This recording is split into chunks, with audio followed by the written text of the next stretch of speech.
In this video, I'm going to show you my 7-day journey creating a PT-inspired horror game. I'll show you my inspirations, my process, my challenges, the things I completed in 7 days, and my future plans for the game. What's up? What's good? What's happening? My name is Arn, and I'm an indie game dev. October is here and Halloween is near, and I thought to myself, what better time is there to start a new horror game project? Without hesitation, I started brainstorming. After a few days of thinking of ideas, I had nothing. I just didn't know where to start, and it took a while to find inspiration. I don't really play a lot of horror games, and I've only played the popular ones like Resident Evil, Silent Hill, and some Alien Isolation.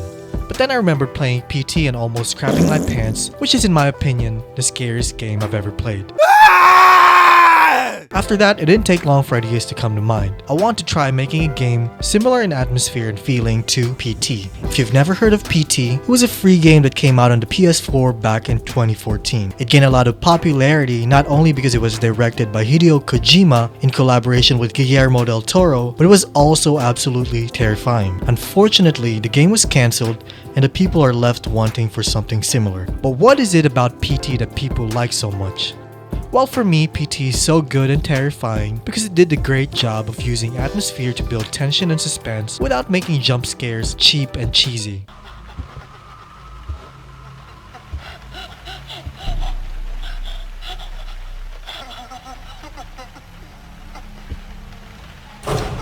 And that's what I want to replicate in my game. The best way to create and market a game is to combine 2 or 3 games as a source of inspiration. Another game I want to take inspiration from is a game called What Remains of Edith Finch, because I want players to be able to unravel more of the narrative by exploring and interacting with objects. For the first time in years,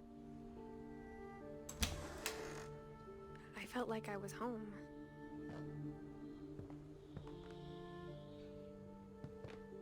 But instead of a family, there were just memories of one.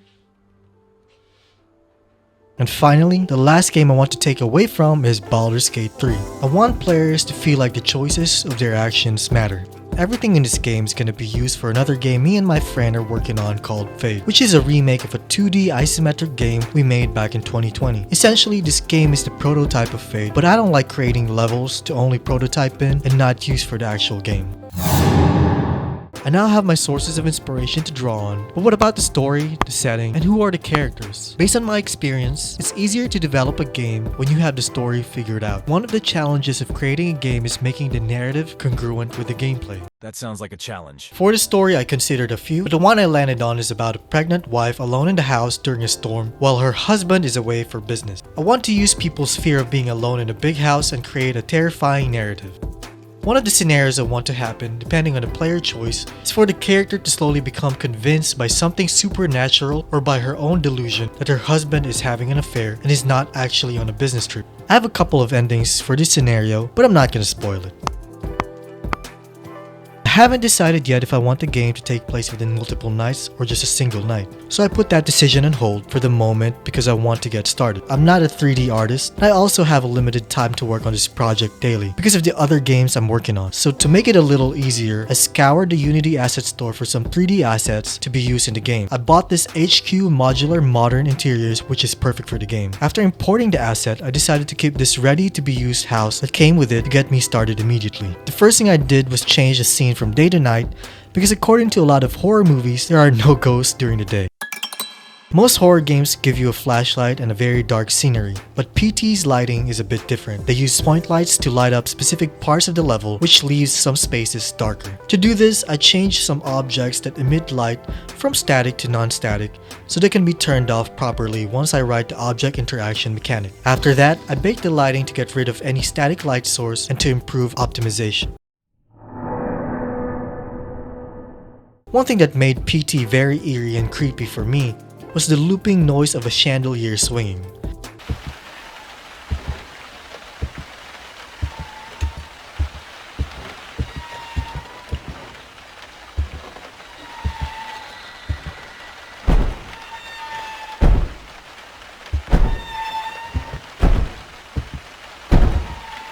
Even now, just imagining the sound makes me feel creeped out, which is truly genius. I wanted something similar, but I don't want to copy PT, so I added a looping wind chime instead. Finally, to truly set the setting, I added thunder and lightning.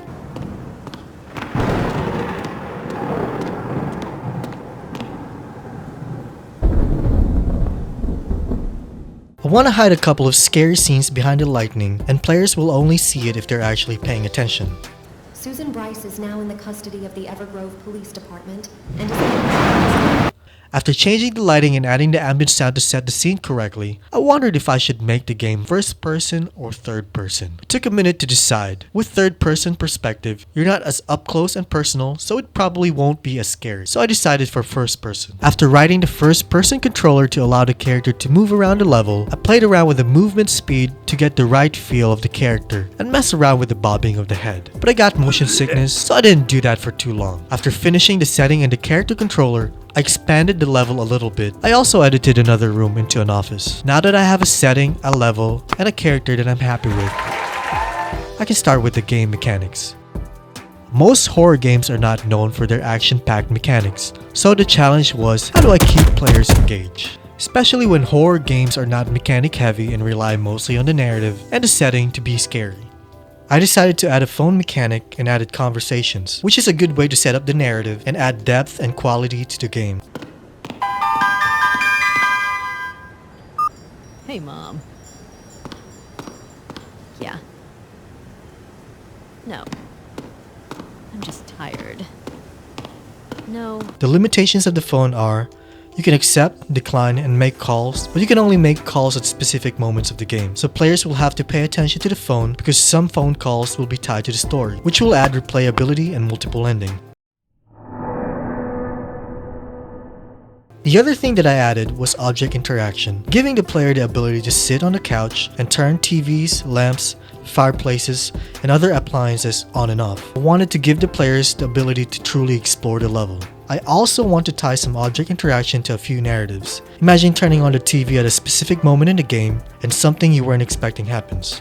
I want to reward player exploration with special scenarios. After the object interaction mechanic, I added a door mechanic which allows the player to open and close the door, to lock and unlock, and even attempt to open a locked door. I have a few ideas for this mechanic. Maybe a scenario where you have to hide or run away from something, and to slow it down you have to close and lock the doors around you. Finally, I added the object inspection mechanic, giving the player the ability to open drawers and closets and inspect pictures, notes, books, and other items that will help reveal more of the story. With all of those done, I now have enough mechanics to work and create the game loop, so I started with the intro scenario. Before we continue, if you're enjoying this video, please subscribe, like, and comment. That'll really help me out not only as a YouTuber, but also as a developer, which will support more videos and especially more game projects. Thank you. Earlier I mentioned that I want choices to matter, so that's exactly what I tried to implement with the intro scenario. Let's take for example the very first scene. The game spawns you by the staircase, and it's obvious that the game wants you to move forward. And let's just say the player does. The player gets a phone call, which you can either answer or decline, which in turn will lead to something different. Hey, Mom.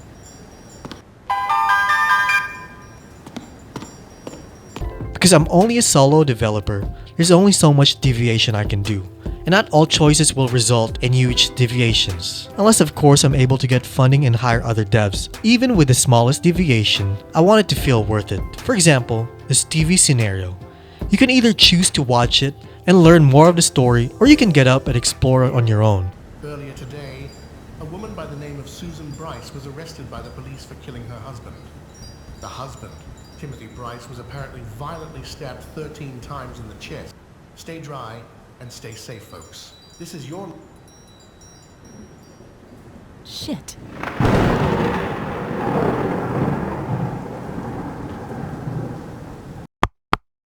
Earlier today, a woman by the name of Susan Bryce was arrested by the police for killing her husband. The husband, Timothy... Shit. Either way, the same scenario leads to a blackout that has 3 minor differences. 1. You missed out on story context. 2. You miss out on a scary scenario. And 3. You can miss out on something happening in the later parts of the game.